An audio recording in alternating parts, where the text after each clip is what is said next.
दोस्तों, कैसे हैं आप सभी लोग। आशा है आप लोग बहुत अच्छे होंगे और अपने जीवन में काफ़ी खुश होंगे, प्रसन्न होंगे। तो दोस्तों, स्वागत है आप सभी का आपके अपने ही चैनल जिसका नाम है ज्ञान मंत्र, और जहां हम लोग करते हैं कुछ ज्ञान की बातें। प्यारे दोस्तों, आज की संपादकीय लेकर मैं प्रस्तुत हूँ और आज की संपादकीय का टॉपिक कुछ अलग है, कुछ हटके है। आज का टॉपिक है सुप्त समाज को जगाने वाले शिवाजी। आज शिवाजी से संबंधित टॉपिक है। हम इतिहास में शिवाजी को पढ़ते हैं और उनका जो शौर्य है, उनका जो पराक्रम है, उनकी जो बुद्धिमत्ता है, उससे हम सभी परिचित हैं। आज का टॉपिक शिवाजी से रिलेटेड है और शिवाजी के बारे में आज की संपादकीय क्या कहना चाहती है, ये बहुत ही उत्सुकता का विषय है। तो चलिए दोस्तों, बिना देर किए बढ़ते हैं संपादकीय की तरफ। शिवाजी महाराज एक ऐसे साहसी और संकल्पित योद्धा थे जिन्होंने 17वीं शताब्दी में हिंदवी स्वराज के संस्थापक के रूप में ऐतिहासिक कार्य किया। 6 जून 1674 को अपूर्व भव्यता के साथ वह छत्रपति सर्वोच्च संप्रभु के रूप में सिंहासन पर बैठे। उनके राज्याभिषेक के 350 वर्ष पूरे होने के उपलक्ष्य में महाराष्ट्र सरकार 1 से 7 जून तक विभिन्न सांस्कृतिक कार्यक्रमों का आयोजन कर रही है। ऐसे आयोजन पूरे देश में होने चाहिए।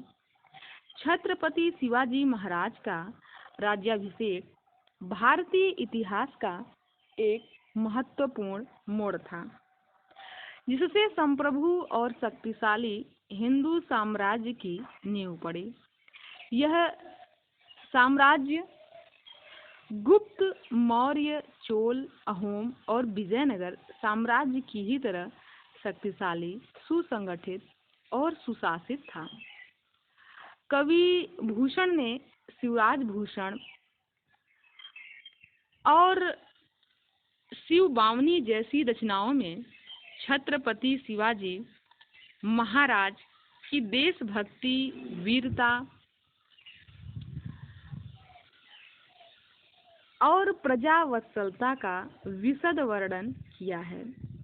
विभाजित और पराजित हिंदू समाज निराश और कुंठित था।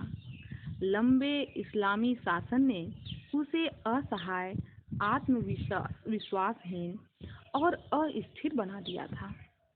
भारत का बौद्धिक परिदृश्य बंजर हो रहा था और सांस्कृतिक सूर्य अस्ताचल की ओर था।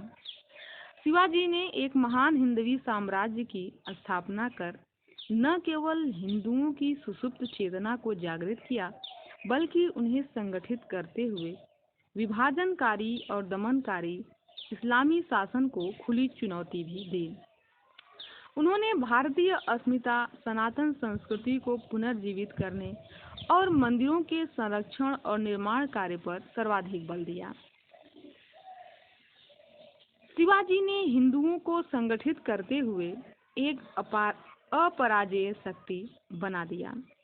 यहाँ एक चीज बहुत इम्पोर्टेंट है कि शिवाजी का जो विशेष ध्यान था वह भारतीय अस्मिता, सनातन संस्कृति को पुनर्जीवित करने और मंदिरों के संरक्षण और निर्माण कार्य पर इन्होंने सर्वाधिक बल दिया। तो काफी इम्पोर्टेंट यह जानकारी है शिवाजी के संबंध में। उन्होंने 1646 में आदिल शाही सल्तनत को चुनौती देते हुए तोरण किले पर कब्जा कर लिया। इस साहसिक विजय ने मुगल साम्राज्य और आदिल शाही सल्तनत जैसी दुर्जेय शक्तियों को स्तब्ध कर दिया था। बाद में पुरंदर के युद्ध में उन्होंने फतेह खान के नेतृत्व वाली विशाल सेना को बुरी तरह पराजित किया। प्रतापगढ़ की लड़ाई में शिवाजी की सेना ने बीजापुर सल्तनत की सेना पर विजय प्राप्त कर उन्होंने मुगल साम्राज्य को तब चुनौती दी जब वह औरंगजेब के शासनकाल में अपने गौरव के चरम पर था। औरंगजेब के जबरन मतांतरण द्वारा भारत के इस्लामीकरण के एजेंडे का विरोध करते हुए गैर मुस्लिमों के धर्म और संस्कृति का संरक्षण किया। मराठों ने न केवल मुगलों को हराया बल्कि 18वीं शताब्दी के अधिकांश समय में ब्रिटिश सेना को भी पूरे भारत पर कब्जे से रोका। इस प्रकार शिवाजी द्वारा स्थापित हिंदवी स्वराज ने विदेशी और औपनिवेशिक शक्तियों का निरंतर प्रतिकार किया। शिवाजी ने छोटे छोटे किलों का रणनीतिक तंत्र बनाते हुए किले हमारी ताकत है का सूत्रवाक्य दिया। किलों ने सेना के लिए महत्वपूर्ण संचालन केंद्रों के रूप में कार्य किया। इससे वे अधिक साधन संपन्न, शक्तिशाली और स्थापित शत्रु शक्तियों को चुनौती देने और उन्हें नियंत्रित करने में सक्षम हुए। समुद्री सुरक्षा के सामरिक महत्व को स्वीकार करते हुए उन्होंने एक दुर्जेय सैनिक बेड़ा बनाया। उन्होंने अरब सागर को नियंत्रित करने के लिए और अपने साम्राज्य के तटीय क्षेत्रों को सुरक्षित करने के महत्व को समझते हुए ऐसा किया। उनकी सेना ने न केवल कोंकण तट को समुद्री खतरों से बचाया बल्कि हिंद महासागर के व्यापार मार्गों में यूरोपीय शक्तियों के प्रभुत्व को भी चुनौती दी। शिवाजी की विशिष्टता सैन्य विजय के अलावा सुशासन के क्षेत्र में भी थी। स्थानीय शासन, स्वशासन, त्वरित और निष्पक्ष न्याय प्रणाली और सुव्यवस्थित और समुचित राजस्व संग्रह उनके सुशासन की आधारशिला बने। सत्ता के विकेंद्रीकरण द्वारा लोक कल्याण, सम्मान और सुरक्षा हिंदवी स्वराज की पहचान थे। उन्होंने व्यक्ति केंद्रित शासन के स्थान पर व्यवस्था आधारित शासन के सृजन पर बल दिया। उनकी एक उल्लेखनीय पहल अष्टप्रधान या 8 मंत्रियों की परिषद का गठन था। इस परिषद में विभिन्न क्षेत्रों के विशेषज्ञ शामिल थे। नीति निर्माण और कार्यान्वयन में उनकी निर्णायक भूमिका होती थी। विचार विमर्श पर आधारित सामूहिक और सहकारी निर्णय प्रक्रिया ने शासन को पारदर्शी, जवाबदेह और संवेदनशील बनाया।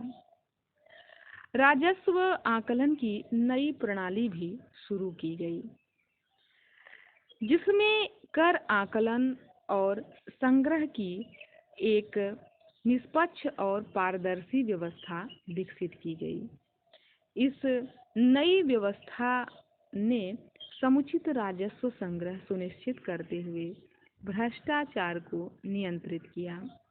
भूमि माप के मानकीकरण और मिट्टी के प्रकार के आधार पर उपज का अनुमान लगाने की शुरुआत की गई। आर्थिक विकास के लिए किसानों को बंजर भूमि पर खेती करने के लिए प्रोत्साहित किया गया। किसानों को कृषि उद्यम शुरू करने के लिए राजाश्रय भी दिया गया। इन नीतियों से किसानों, कारीगरों और व्यापारियों को बड़ी राहत मिली। इन प्रशासनिक व्यवस्थाओं ने आधुनिक भारत की शासन प्रणाली पर भी व्यापक प्रभाव डाला। माँ जीजाबाई और समर्थ गुरु रामदास की शिक्षा से प्रेरित होकर शिवाजी ने सभी हिंदुओं की एकता को प्रोत्साहित किया और सनातन धर्म का प्रचार किया। इसका अर्थ था जातिगत भेदभाव से मुक्त एक ऐसे उदार धर्म को प्रोत्साहन जिसमें महिलाओं को प्रतिष्ठा और अधिकार देना, कर्मकांडों पर भक्ति भाव को प्राथमिकता देना आदि प्रमुख तत्व थे। इस विरासत ने भारतीय स्वतंत्रता आंदोलन और स्वातंत्रोत्तर भारत की को भी प्रभावित किया। कुल मिलाकर हिंदवी स्वराज के संस्थापक शिवाजी आधुनिक भारत की नींव रखने वाले एक प्रतापी सम्राट थे। उन्होंने भारत को एक नई दिशा दी। तो लेखक हैं किरोड़ीमल कॉलेज, दिल्ली विश्वविद्यालय में प्रोफेसर। आज का जो संपादकीय लेख था इसको प्रस्तुत करने का कार्य प्रोफेसर रसाल सिंह जी का यह आज का टॉपिक काफ़ी अच्छा था। शिवाजी के संबंध में बहुत सारी जानकारी, इनके शासन प्रशासन के संबंध में उन्होंने जानकारी देने का प्रयास किया और शिवाजी का जो व्यक्तित्व था उससे हम सभी प्रेरणा लें। और इतिहास पढ़ने का यह उद्देश्य भी होता है कि हम इतिहास में जो ऐसे पराक्रमी सूरवीर शासक रहें या फिर बहुत सारे ऐसे शासक नहीं थे फिर भी उनका नाम किसी अन्य पद पर भी थे पर उनका नाम इतिहास में है, उनसे भी हम सभी लोग प्रेरणा लें, यह उद्देश्य होता है। तो आज का यह संपादकीय लेख काफ़ी अच्छा रहा। तो आशा है दोस्तों आप लोगों को भी अच्छा लगेगा। तो आज का वीडियो यहीं समाप्त करते हैं। मिलते हैं नए वीडियो में नए संपादकीय लेख के साथ। तब तक के लिए धन्यवाद।